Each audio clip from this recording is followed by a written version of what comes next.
Interaksyon ng demand at supply.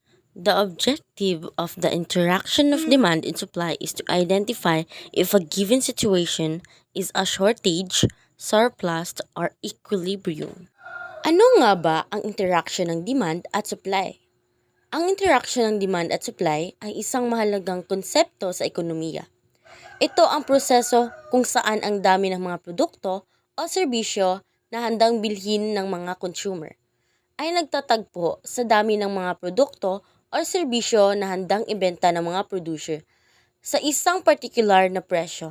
Mga elemento ng demand at supply. Number 1, demand.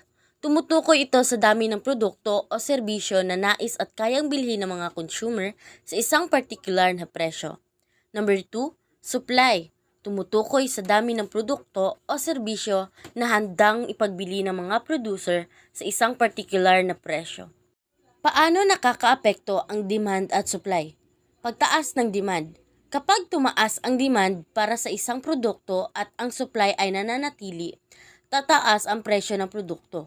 Ang pagtaas ng presyo ay maghihikayat sa mga producer na mag-supply ng mas maraming produkto.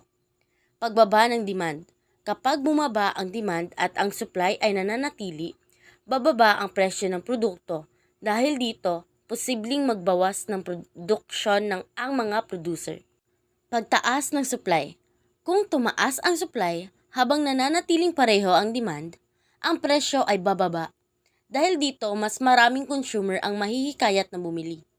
Pagbaba ng supply.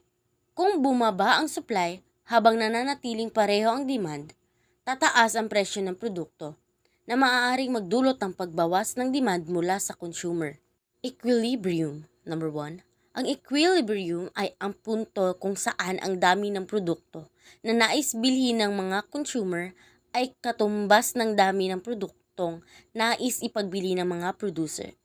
Sa puntong ito, walang labis o kakulangan ng supply at ang presyo ay matatag. Number 2. Sa madaling salita, ang interaksyon ng demand at supply ay nakakatulong sa pagbuo ng balanse sa merkado, kung saan ang presyo at dami ng mga produkto o serbisyo ay naaayon sa parehong kagustuhan ng mga consumer at kakayahan ng mga producer. Number 3. Upang makuha ang equilibrium price at equilibrium quantity sa pamamagitan ng mathematical equation, kailangan natin ng dalawang equation, ang equation ng demand at ang equation ng supply. Hakbang sa pag-compute ng equilibrium price at demand. Ibigay ang demand function at supply function. Ang demand function ay karaniwang nasa anyo ng kung saan ang quantity demanded ay ang presyo at mga constant. Ang supply function naman ay nasa anyo ng kung saan ay ang quantity supplied ay mga constant. Hanapin ang equilibrium point. Sa equilibrium, ang quantity demanded ay katumbas ng quantity supplied. Kaya isusulat natin ito bilang isang equation. QD equals QS. Isolve ang equation para sa equilibrium price.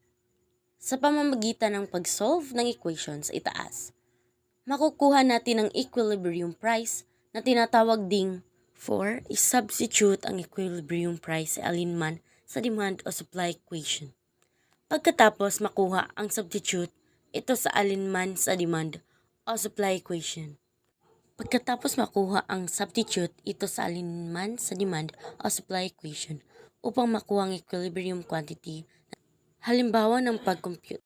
Halimbawa ang demand function at ang supply function. Step 1. Iset ang 100 minus 5p equals 20 plus 3p. Step 2. Isolve ang equilibrium price. Pag-combine ng parehong terms, 100 minus 20 equals 5p plus 3p. 80 equals 8p. P equals 10. Sa ganitong paraan, maaari natin makuha ang equilibrium price at quantity sa pamamagitan ng simpleng mathematical computations gamit ang demand at supply functions.